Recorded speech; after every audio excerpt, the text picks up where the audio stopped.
नमस्ते।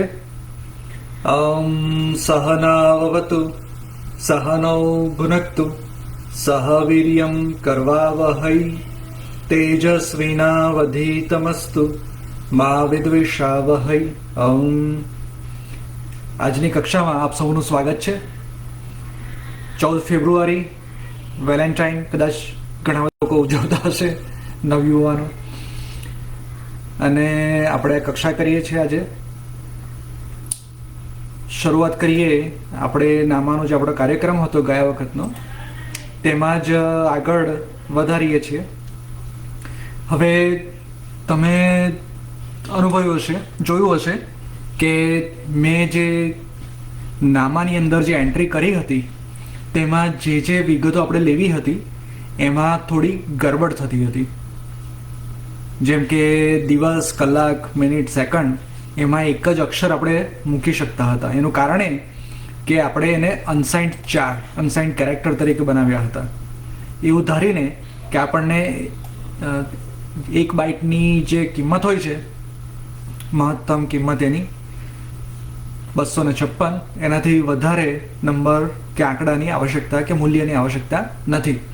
પરંતુ જ્યારે આપણે કેરેક્ટર તરીકે એનો ડેટા ટાઈપ બનાવીએ, અનસાઇન્ડ કેરેક્ટર કે સાઇન્ડ કેરેક્ટર, તો જે સી ઇન કે સી આઉટ જે ફંક્શન છે એ એને કેરેક્ટર એક અક્ષર તરીકે જ લે છે। એટલે જ્યારે આપણે 10, ધારો કે મહિનો હોય, મહિનાની અંદર 10મો મહિનો આપણે નાખીએ તો 1 અને 0 બે અક્ષર નાખવા પડે, એટલે એ એક જ અક્ષર લેતું હતું। એટલે મેં અનસાઇન્ડ શોર્ટ બનાવી દીધું, જેથી જે સી ઇન કે સી આઉટ છે એને શોર્ટ એટલે કે 2 બાઇટના આંકડા તરીકે એને લે।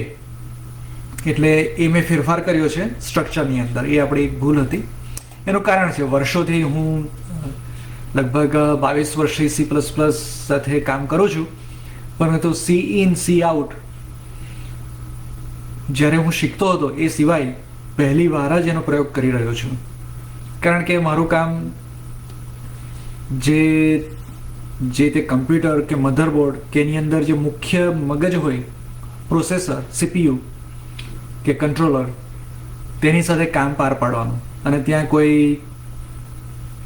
આવી રીતનો ડિસ્પ્લે કે એવું કશું તો હોય નહીં, દેખાય નહીં કશું, એટલે કે સી આઉટ સાથે તમારે કામ પાર પાડવાનું હોય જ નહીં, બરાબર? એટલે એ રીતે મેં ફેરફાર કર્યો હતો।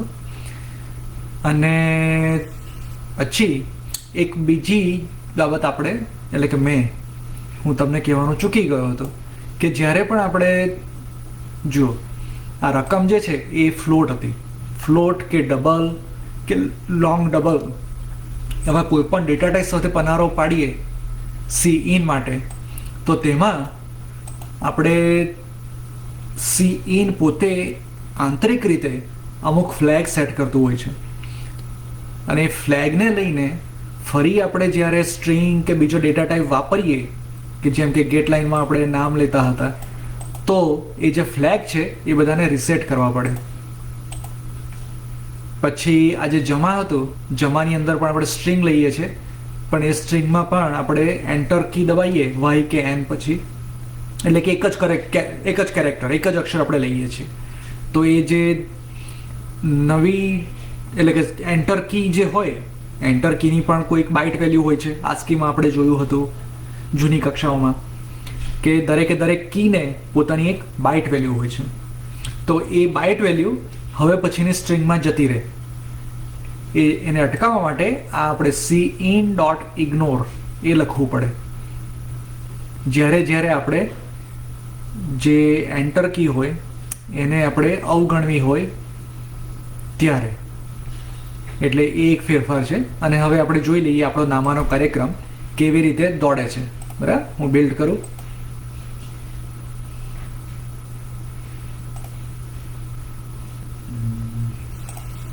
બિલ્ડ કરીને કોઈ ત્રુટિ નથી, કોઈ ચેતવણી નથી, નો એરર, નો વોર્નિંગ। એટલે હવે દોડાવો। મારું નામું એન્ટ્રીનું માટેનું વર્ષ તો આપણે 2021 લઈએ, અત્યારનું જે વર્ષ છે। મહિનો, બીજો મહિનો ફેબ્રુઆરી, દિવસ 14મી ફેબ્રુઆરી છે, અને અત્યારે મારી ઘડિયાળમાં, એટલે કે અમેરિકાની ઘડિયાળમાં સવારના 9 વાગ્યા છે અને 35 મિનિટ થઈ છે। અમુક સેકન્ડો લઈ લઈએ અને લેવડ દેવડ થયેલી રકમ ધારો કે 345.67 એટલે 345 રૂપિયા 67 પૈસા. હવે આ ઉધાર છે કે જમા? તો આપણે આને જમા ગણીએ, એટલે કે આટલા રૂપિયા મારી પાસે આવ્યા, બરાબર. તેના માટે વાય છે. એન્ટ્રી જેના માટે કરી એનું નામ કે કોણે મને આ રૂપિયા આપ્યા, તો કે ફેસબુક લાઈવ. અને કોઈ વિશેષ નોંધ, કોડિંગ ઇન ગુજરાતી માટે. એટલે આપણી આવી એક એન્ટ્રી થઈ ગઈ. આપણે આવી રીતે પ્રિન્ટ કરાવતા હતા. આપણી તારીખ 2021/2/14, સમય 9:35:12, 345.67 રૂપિયા, વત્તાનું ચિહ્ન એટલે જમા, અને ઋણ હોય તો ઓછાનું ચિહ્ન. પછી Facebook live coding in Gujarati માટે. હજુ આપણે આ જે આઉટપુટ છે આપણો સી આઉટનો, એને થોડો સારો કરી શકીએ એમ છીએ, પણ એ જોઈશું ફરી. પણ આજે મારે જે બાબત પર વધારે પ્રકાશ ફેંકવો છે એ આપણે એન કરી દઈએ એટલે બહાર નીકળી જઈએ. અરે બહાર નીકળવા માટે તો વાય હતું, તો આપણે કંટ્રોલ-C કરી દઈએ, પણ કંટ્રોલ-C બરાબર ચાલતું નથી એટલે બંધ કરી દો. તો મારે એ બાબત પર પ્રકાશ ફેંકવો છે, વિશેષ ધ્યાન આપવું છે કે આપણે જે સ્ટ્રક્ચર બનાવ્યું એ જે સ્ટ્રક્ચર છે એને પણ અરે અને પોઇન્ટર તરીકે કેવી રીતે એને લઈ શકાય, જોઈ શકાય, બરાબર. આપણે અરે તો હવે જાણીએ જ છે. ધારો કે આ કેરેક્ટર ડેટા ટાઈપ છે નામ માટે, અને તેમાં કુલ અક્ષર આપણે જે મૂકેલા છે 128, એટલે એ કેરેક્ટરનો અરે થઈ ગયો, અક્ષરોનો સમૂહ થઈ ગયો. પછી નોંધ માટે પણ આપણે એવું જ કર્યું હતું કે અક્ષરોનો સમૂહ, કેરેક્ટર અરે, બરાબર. અને કુલ એમાં કેટલા અક્ષર તે આપણે 2 કોન્સ્ટન્ટ બનાવ્યા હતા. પછી જમા ઉધાર માટેના બુલિયન કોન્સ્ટન્ટ હતા 2. અને આપણે જ્યારે નામ લઈએ છીએ ગેટ લાઇનથી એટલા માટે સીન વાપરી શકીએ, પણ સીનમાં પછી જો વચ્ચે સ્પેસ કે એન્ટર કી કે એવું એને જેને વ્હાઇટ સ્પેસ કહેવાય એવા કોઈ પણ કેરેક્ટર આવે તો એ તૂટી જાય. ધારો કે મેં ફેસબુક લાઈવ લખ્યું તો ફેસબુક અને લાઈવની વચ્ચે એક સ્પેસ મેં છોડેલી. હવે જો ગેટ લાઇન ના લખ્યું હોય, સીનથી મેં લીધું હોત નામ, તો ખાલી ફેસબુક જ લેવાત. એટલે ગેટ લાઇનથી જે વ્હાઇટ સ્પેસ કેરેક્ટર હોય એ બધા એ લઈ શકે. અને પછી મેં એની સ્ટ્રિંગ કોપી, આપણે મને યાદ નથી કે આપણે કયા વખતે જોયું હતું આ ફંક્શન સ્ટ્રિંગ કોપી, strncpy. એ જૂનું સી ફંક્શન છે. એ શું કરે છે? str એટલે સ્ટ્રિંગ, અને n એટલે નંબર, અને cpy એટલે કોપી. હવે n ના લખીએ તો strcpy, જ્યાં સુધી એને નલ કેરેક્ટર કે શૂન્ય કિંમત ન મળે ત્યાં સુધી એ કોપી કર્યા કરે. અને આપણે જો પૂરતી મેમરીનું આરક્ષણ ન કર્યું હોય તો ક્રેશ થઈ શકે, અને આપણે ન ઈચ્છ્યા હોય એવા બધા પરિણામો દેખાવા માંડે. એટલે strncpy એક એન્ટ્રીનું નામ. હવે જે આ સ્ટ્રિંગ આપણે લીધું, સ્ટ્રિંગ નામ, એની અંદર એક ફંક્શન છે, ડોટ કરીને આપણે એ ફંક્શન લખવું પડે, c_str, એટલે કે સી પ્રકારની સ્ટ્રિંગનું પોઇન્ટર. આ પોઇન્ટર આપે છે આ જે ફંક્શન છે ને c_str, એ પોઇન્ટર પાછું આપશે. એટલે આ આપણો સોર્સ, ઉદ્ગમ, અને આ આપણું ડેસ્ટિનેશન, બરાબર. આપણો જ્યાં પહોંચવાનું છે ગંતવ્ય સ્થાન, આ ઉદ્ગમ ને ગંતવ્ય.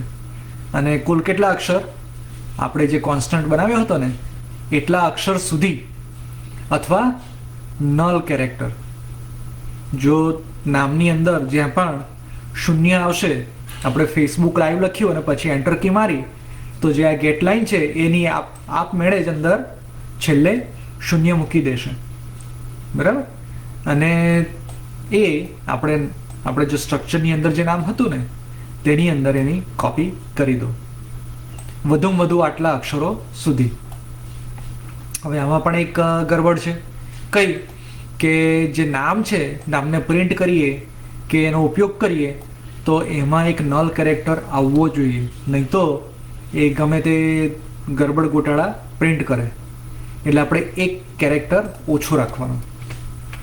જે આપણે મેક્સિમમ હોય વધુમાં વધુ કેટલા અક્ષર છે તો કે 128, અથવા આ જે આપણું ઇન્ટીજર છે કોન્સ્ટન્ટ ઇન્ટીજર તેના વડે આપણે જે એક ચોક્કસ અચલ કિંમત મૂકી છે 128, તો તેના કરતાં એક કેરેક્ટર ઓછું, એટલે કે છેલ્લા સ્થાનમાં એ 0 મૂકી દે.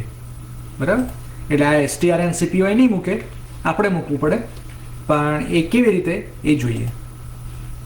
બરાબર? આ બધી નાની નાની ત્રુટિઓ છે જે અનુભવે જ ખ્યાલ આવશે. તમે જાતે બધા ઘણા બધા કાર્યક્રમ લખતા જાઓ અને તમારી આવશ્યકતા પ્રમાણે એમાં ફેરફાર કરતા રહો, એમ તમને ખ્યાલ આવશે કે ક્યાંય ગડબડ છે, શું સુધારવાનું છે. અને જો અટક્યા હો તો મને પણ જણાવશો. આપણો જે વોટ્સએપ ગ્રુપ છે તેમાં પ્રશ્ન પૂછી શકો, કે અંગત રીતે મને પૂછી શકો. આપણા ફેસબુક પેજ પર પણ તમે કોમેન્ટ ટિપ્પણીમાં જે છે ત્યાં તમે તમને જે પ્રશ્નો હોય એ મૂકી શકો. એટલે હવે આપણે જે એક એન્ટ્રી લીધી ને એ એન્ટ્રીને 0 વડે, અત્યારે તો જુઓ એન્ટ્રી આપણે બનાવી દીધી. હવે એન્ટ્રી બનાવી દીધી, પણ એમાં જે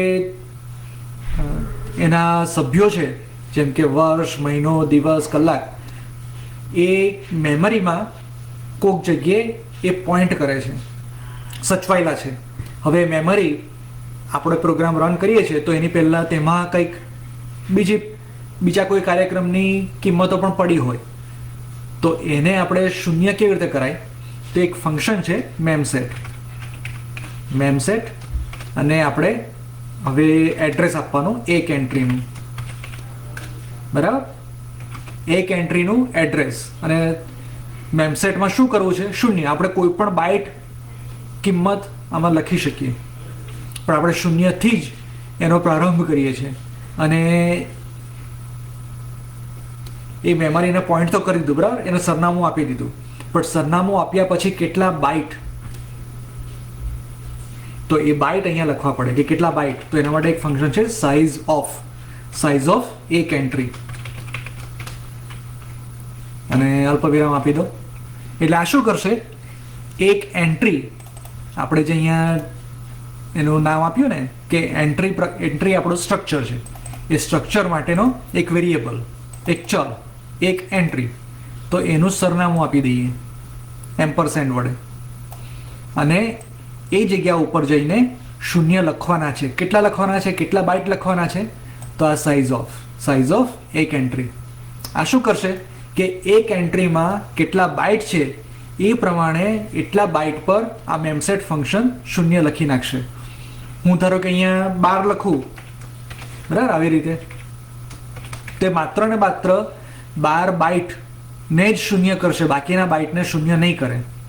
એટલે મેં જે મારું સ્ટ્રક્ચર બનાવ્યું છે એ સ્ટ્રક્ચર પૂરેપૂરું 0 વડે એનો પ્રારંભ થાય, એટલે સાઇઝ ઓફ એક એન્ટ્રી, પૂરેપૂરા બાઇટ.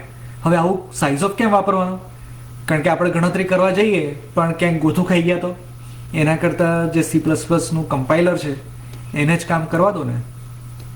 બરાબર? હવે જુઓ, એક એના પરથી મને યાદ આવ્યું કે આપણે એક થોડો ખેલ કરીએ. જેમ કે cout એક એન્ટ્રી, અથવા એન્ટ્રી જે છે એ કેટલું મોટું છે, એમાં કેટલા બાઇટ છે, તો એન્ટ્રીના બાઇટ કેટલા તે આપણે પ્રિન્ટ કરાવીએ. સાઇઝ ઓફ એક એન્ટ્રી, અને પછી એન્ડેલ આપી દો, એટલે નવી લાઈન. બરાબર ને? એન્ટ્રીના બાઇટ આપણે કંઈ આવશ્યકતા નથી, એના એમ જ લખીએ છીએ આપણે. ચલો બિલ્ડ કરીએ. 0 ત્રુટિ, 0 ચેતવણી દોડાવીએ. એન્ટ્રીના બાઇટ 276,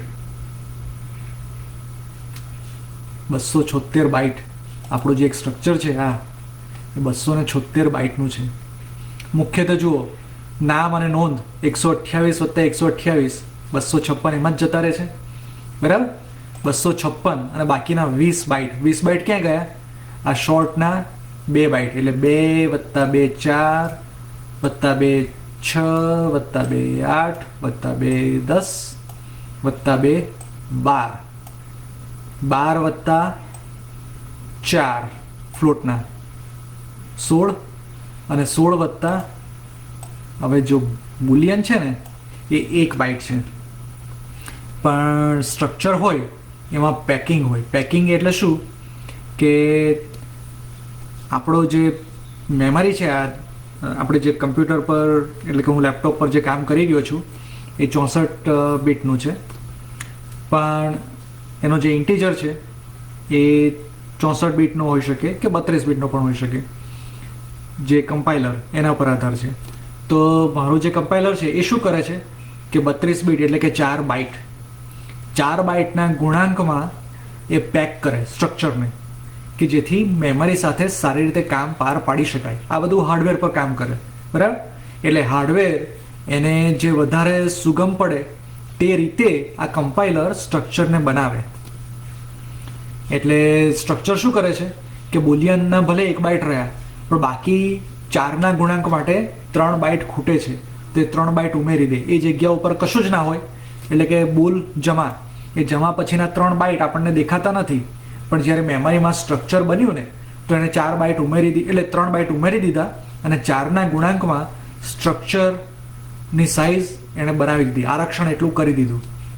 ધારો કે હું ટ્રેનમાં જાઉં છું વડોદરાથી મુંબઈ અને મેં જે રિઝર્વેશન કરાવ્યું છે, હવે રિઝર્વેશનમાં એક સીટ ઉપર 3 જણા બેસી શકે એવી વ્યવસ્થા હોય, મેં રિઝર્વેશન કરાવ્યું પણ બાકીના 2 સ્થાનમાં કોઈએ રિઝર્વેશન ના કરાવ્યું, એનો અર્થ એવો નહીં કે બાકીની 2 સીટ જ્યારે મારી ટ્રેન વડોદરાથી મુંબઈ જશે તે સીટ કાઢી લેવામાં આવશે. એ તો એની સાથે જ જવાની છે, એ તો 3ના ગુણાંકમાં બધી સીટો હોવાની જ છે, ભલે પૂરેપૂરી ના ભરાય. તો એના જેવું આ કામ છે કે સ્ટ્રક્ચર 4ના ગુણાંકમાં ભરે આપણને દેખાતું નથી, આપણે ગણતરી કરીએ તો આપણા સભ્ય જે છે એમના ડેટા ટાઈપ પ્રમાણે જોઈને, પણ આપણું જે કમ્પાઇલર છે એ ત્યાં ન દેખાય એવું મૂકી આપે. હવે આપણે અહીંયા બીજા ધારો કે શોર્ટ મેં એમ જ કોઈક વેરિયેબલ બનાવ્યો હોત તો એમાં 2 બાઇટ જતા રહ્યા હોત, અને બીજું એક બોલ બનાવ્યો હોત કે એમ જ, તો 1 વત્તા 2 વત્તા 1 એટલે કુલ 4 બાઇટ થઈ ગયા. એટલે એ 4 પછી એ 4ના ગુણાંકમાં આવી જાય છે, એટલે વધારાની જગ્યા નહીં રોકે, પણ જ્યાં સુધી 4ના ગુણાંકમાં ના હોય ત્યાં સુધી એ 4ના ગુણાંકમાં રિઝર્વ કરે છે અને એ રીતે એક્સ્ટ્રા વધારાની જગ્યા મૂકે છે. હવે પ્રશ્ન એવો થાય કે આ જમા પછી જ કેમ, આ નોંધ પૂરી થાય ત્યાં 3 બાઇટ, અહીં 3 બાઇટ કેમ નહીં? એનું કારણ છે કે આપણે જ્યારે સભ્ય બનાવ્યા ને એ પણ 4ના ગુણાંકમાં જ, એટલે કે 4 બાઇટના ગુણાંકમાં જ સ્ટ્રક્ચર એને જુએ, એટલે કે 4 વત્તા 4 વત્તા 4 એ રીતે. ધારો કે અહીંયા શોર્ટને બદલે કેરેક્ટર હોત ને તો પેકિંગ માટે મહિના પછી 1 બાઇટ મૂકી દીધો હોત વધારાનો, અને બુલિયન પછી બીજા 3 બાઇટ મૂક્યા હોત, એટલે આપણું કુલ સ્ટ્રક્ચર 280 બાઇટનું થાત. વગર કામના 3 બાઇટ આપણા ઉમેરાઈ જાત, એટલે કે 4 બાઇટ કુલ ઉમેરાઈ જાત, બરાબર ને? એટલે 4ના ગુણાંકમાં અને સભ્યમાં પણ સભ્યના જે ડેટા ટાઈપ હોય એ પ્રમાણે એમનું જે સ્થાન હોય, કેટલી જગ્યા રોકે છે મેમરીમાં, એ પણ 4ના ગુણાંકમાં જ કરવામાં આવે છે. એટલે 4ના ગુણાંકમાં 4ના ગુણાંકના સમૂહ પાડવામાં આવે છે, અને એ રીતે એ સ્ટ્રક્ચરને જુએ આપણું જે કમ્પાઇલર હોય, અને એ પ્રમાણે જે તે જગ્યા ઉપર પેકિંગ કરી દે. પેકિંગ, બફર, વધારાની જગ્યા, વધારાનું સ્થાન, જે તમારે ગણવું હોય એ ગણી શકો એને. એટલે આપણને આ જે છે 276 દેખાયા, બરાબર? એટલે થોડું આ સમજજો. મેં જે આજે આપણે વાત કરીએ છીએ એ 2-3 વખત તમે જો ઓફલાઈન એ વિડીયો જોશો આપણા પેજ ઉપર જઈને અને સમજવા પ્રયત્ન કરજો કે મેં શું કીધું છે. અને તમે આપણે જે કોડિંગ ઇન ગુજરાતી આપણે ગીટહબ પર એનો કોડ મૂકીએ છીએ એની લિંક પણ મેં પહેલાં બતાવી હતી, ફરી એકવાર આપણે જોઈ લઈએ. ગીટહબ પર જે છે ચિપમેપ અને કોડિંગ ઇન ગુજરાતી, એમાં C++ અને એમાં જે નામો અને કેલ્ક્યુલેટર એટલે આ કાર્યક્રમને તમે કોપી પેસ્ટ કરી શકો તમારા કોડ બ્લોક્સમાં, તમારા કમ્પ્યુટરમાં, અને એમાં ફેરફાર કરીને એને બિલ્ડ કરો, રન કરો, અને એ રીતે થોડું સમજતા જાઓ તો વધારે સારું રહેશે. બરાબર. પાછા આપણે અહીંયા આવીએ.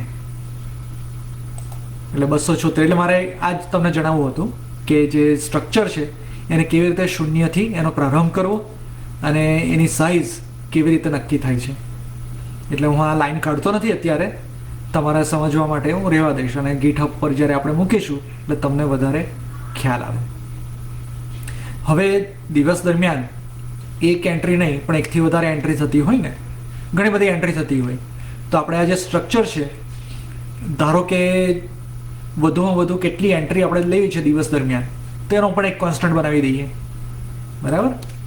તો કોન્સ્ટ ઇન્ટ કુલ એન્ટ્રી સંખ્યા અથવા કુલ એન્ટ્રી જ રાખીએ કે દિવસમાં 500 એન્ટ્રી પડે, અને આ જે એન્ટ્રી છે એનું એક વેરિયેબલ બનાવી દઈએ, જેમ કે એન્ટ્રી,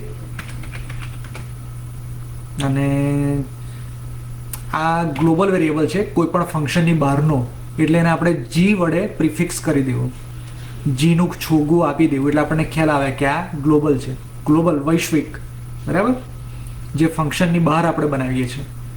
તો મારી જી મારી એન્ટ્રી, અને કેટલી છે કુલ એન્ટ્રી. બરાબર. મારી આજની વધુમાં વધુ એન્ટ્રી આવી શકે. અને પછી એને ટ્રેક કરવા માટે આપણે એક એન્ટ્રી લઈએ, પછી બીજી એન્ટ્રી, ત્રીજી એન્ટ્રી, ચોથી એન્ટ્રી, તો એ ગણતરી આપણે ક્યાંક રાખવી પડશે ને. આપણે જો મારી એન્ટ્રી એ ગ્લોબલ બનાવ્યું, વૈશ્વિક બનાવ્યું ફંક્શનની બહાર, તો એને ટ્રેક કરવા માટે, એને શોધવા માટે, એનું પગેરું દબાવવા માટે પણ એક વેરિયેબલ બનાવી દઈએ. એને નામ આપી દઈએ ઇન્ટ જી એન્ટ્રી ક્રમ. હવે જુઓ, હું આને 0થી ઇનિશિયલાઇઝ કરું છું, એનો પ્રારંભ કરું છું. આપણે જોયું ને કે કોઈ પણ અરેમાં પહેલા નંબરનો સભ્ય અથવા પહેલા નંબરની કડી એનો ક્રમ 0 હોય, 0થી શરૂ થાય. મેં લખ્યું છે કુલ એન્ટ્રી. હવે કુલ એન્ટ્રી એટલે 500 છે, પણ જ્યારે મેમરીમાં ગોઠવાય અને આપણે એનું સરનામું શોધવું હોય તો એ 0થી લઈને 499 સુધી જાય. બરાબર ને. અને આને હું આવી રીતે કરું, જો મારી જે એન્ટ્રીઓ છે એને 0થી મારે ઇનિશિયલાઇઝ કરવી હોય, પ્રારંભિક એની કિંમત મારે એનું મૂલ્ય 0 આપવું હોય તો હું આવી રીતે પણ કરી શકું. છગડીયા કૌંસની અંદર 0 લખું કે હું જે પણ લખું, 100 લખું તો દરેક બાઇટ ઉપર 100 લખાઈ જશે. હું 0 લખું તો એ 0 લખશે. એટલે આવી રીતે મારી એન્ટ્રીને હું ઇનિશિયલાઇઝ પણ કરું. પછી મારે એક એન્ટ્રીમાં ફરી મેમસેટ કરવાની આવશ્યકતા નથી. બરાબર. અને એનો ક્રમ, એન્ટ્રીનો ક્રમ આ રીતે હું કરું છું. બરાબર. હવે આ જે મારી એન્ટ્રી છે ને, હું એને આવી રીતે પણ બનાવી શક્યો હોત, હું અહીં પણ બનાવી શક્યો હોત આવી રીતે કુલ એન્ટ્રી.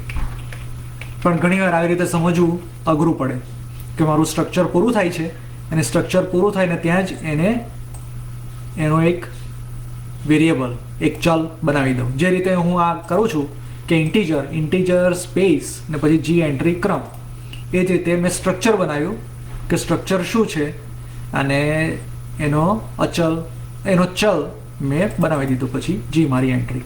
પણ આ થોડું અટપટું લાગે, એટલે મોટે ભાગે આપણે અલગથી લખવું વધારે ઈચ્છનીય છે. બરાબર. એટલે આપણે આ રીતે લખીએ છીએ. હવે આપણે જે એક એન્ટ્રી લીધી ને, એક એન્ટ્રી લીધી એને કોપી કરાવીએ, પ્રિન્ટ તો કરાવી જ દઈએ છીએ, પણ પ્રિન્ટ કરાવ્યા પછી એને કોપી પણ કરાવીએ મારી એન્ટ્રીમાં. બરાબર. તો એના માટે આપણે મેમ કોપી ફંક્શન વાપરી શકીએ, મેમ cpy. હવે એમાં સરનામું આપવું પડે, સરનામું મારી એન્ટ્રીમાં શું છે એનો ક્રમ, તો જી એન્ટ્રી ક્રમ,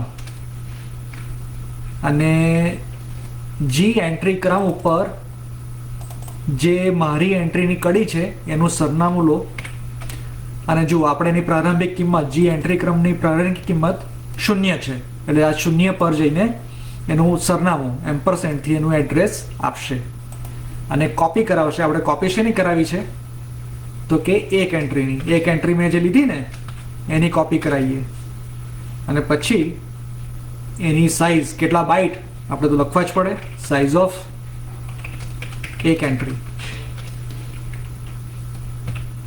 બરાબર. એટલે પહેલા એક એન્ટ્રીને પ્રિન્ટ કરાવી દીધી અને પછી કોપી કરાવી મારી એન્ટ્રીનો જે અરે છે તેની અંદર, અને કયા ક્રમમાં, તો જી એન્ટ્રી ક્રમ, અને એનું સરનામું લઈને એ મારું ગંતવ્ય સ્થાન, મારું ટાર્ગેટ બને છે, અને મારો સોર્સ, મારું ઉદ્ગમ શું છે, એક એન્ટ્રી, એટલે એક એન્ટ્રીનું સરનામું, અને કેટલા બાઇટ, તો કે સાઇઝ ઓફ એક એન્ટ્રી, અને એને મેમ કોપી કરાવો, બરાબર. ધ્યાનમાં રહેશે, મેમ કોપી શું કરે છે આ ફંક્શન, કે પહેલાં શું છે, ટાર્ગેટ, ડેસ્ટિનેશન, ગંતવ્ય સ્થાન, પછી શું આવશે, સોર્સ, ઉદ્ગમ, અને પછી શું આવશે, કેટલા બાઇટ. હવે જી એન્ટ્રી ક્રમ એ 0 હતું, એકવાર મેં નોંધ કરી તો 0માં જશે, બીજી વાર કરું તો શેમાં જશે, એ આપણે સુધારવું પડશે ને. એને 0 પછી 1, એટલે હું જી એન્ટ્રી ક્રમ એને આવી રીતે પણ કરી શકું, પ્લસ કરું એટલે શું થશે, એમાં 1 ઉમેરાઈ જશે, કે પછી હું પ્લસ આગળ પણ લખું તો પણ ચાલે.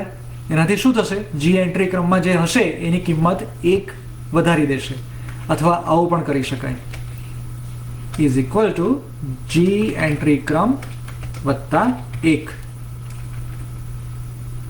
આ બધાનો અર્થ સરખો જ છે, એટલે હું તમારું ધ્યાન રહે એટલા માટે હું કરું છું કે જી એન્ટ્રી ક્રમ, કે જી એન્ટ્રી ક્રમ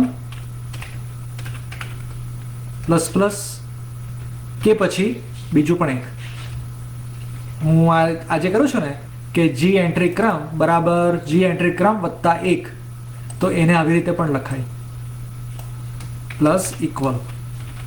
આનો અર્થ પણ એ જ થયો, જી એન્ટ્રી ક્રમ પ્લસ ઇક્વલ 1, વત્તાનું ચિહ્ન, બરાબરનું ચિહ્ન અને 1. તો આ જે ઓપરેટર છે એ શું કરે છે, જી એન્ટ્રી ક્રમને લેશે, તેમાં 1 ઉમેરશે અને પાછું જી એન્ટ્રી ક્રમમાં મોકલી આપશે. હું 2 કરું તો બે ના ક્રમમાં વધતું જશે, જી એન્ટ્રી ક્રમની કિંમત 2 વધતી જશે. પણ એમાં આવું ના કરાય, કે આવું ના કરાય, 3 વત્તાનું ચિહ્ન, 2 વત્તાના ચિહ્ન જ વપરાય, અને એનો અર્થ થાય કે 1 થી ઉમેરો, આગળ લખો કે પાછળ લખો, બરાબર. એટલે આપણે આગળ લખીએ છીએ, અને એ સમજૂતી માટે હું લખું છું કે જી એન્ટ્રી ક્રમ બરાબર જી એન્ટ્રી ક્રમ વત્તા 1, કે જી એન્ટ્રી ક્રમ વત્તા બરાબર 1. આ બધાનો અર્થ કે પરિણામ એક સરખું હોય છે, બરાબર. અને અહીંયા કઈ એન્ટ્રી આપણે નાખી એ પણ પ્રિન્ટ કરાવી દઈએ, એ આવશ્યક છે, બરાબર ને. તો શું કરીએ કે જી એન્ટ્રી ક્રમ એને પ્રિન્ટ કરાવીએ, અને પછી એક આપણે નીચે કરતા હતા, અરે વર્ષ નીચે લેવાનું હતું, બરાબર ને. એન્ટ્રી વર્ષ, પણ એની પહેલા એક સ્પેસ છોડી દઈએ એટલે થોડું સારું દેખાય. એટલે શું કરીશું, આપણે પહેલા એન્ટ્રી ક્રમને પ્રિન્ટ કરાવીશું અને પછી બાકીના એન્ટ્રીમાં જે છે એ બધું. હવે બિલ્ડ કરીએ,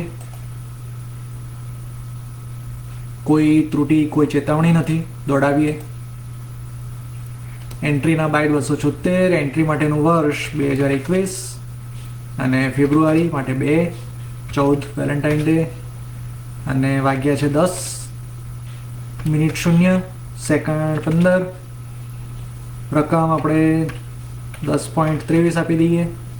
આ વખતે ના આપીએ અને એન્ટ્રી જેના માટે કરી તેનું નામ ચિરાગ પટેલ. કોઈ વિશેષ નોંધ? ફેસબુક લાઈવ આવી ગયું. જુઓ, જે એન્ટ્રી ક્રમ આપણે પ્રિન્ટ કરાવી એ 0 છે. ફરી આપણે દોડાવીએ, બરાબર? તો હવે જોઈએ શું થાય છે. 2021, 2, 14, 10, 1, 10, 567. આ વખતે આપણે વાય કરાવીએ અને સ્વરાવૃંદ એમને આપ્યા આશીષ. હવે શું આવ્યું? જો જી એન્ટ્રી ક્રમ વધીને 0 હતો તો હવે 1 થઈ ગયો. જોયું ને? અને એ પ્રમાણે આપણી એન્ટ્રી વધતી જાય છે અને પ્રિન્ટ થાય છે. હવે આપણે 0ને બદલે 1 લખવું જોઈએ, 1ને બદલે 2 લખવું જોઈએ, બરાબર? તો એના માટે આપણે શું કરી શકીએ? બહુ સાદું કામ છે. +1 કરી દો, +1, બરાબર ને? આપણે જે એન્ટ્રી ક્રમને એમાં કોઈ ફેરફાર નથી કરતા, પણ એમાં માત્ર 1 ઉમેરી દઈએ છીએ, બરાબર? બિલ્ડ કરીએ અને પ્રિન્ટ કરીએ, દોડાવીએ.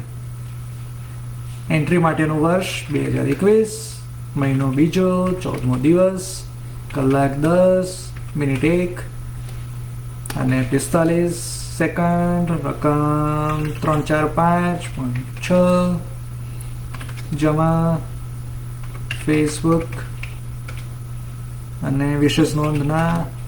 બરાબર, આવી ગયો આપણો ક્રમ. હવે પ્રિન્ટ કરવામાં 1 થી શરૂ થાય છે. એની મૂળ કિંમત તો 0 જ હતી, પણ આપણે પ્રિન્ટ કરાતી વખતે 1 ઉમેરી દીધો, બરાબર? એટલે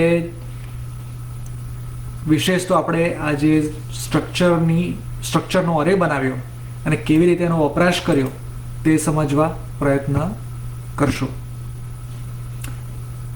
આજે અહીં જ વિરામ લઈએ છીએ.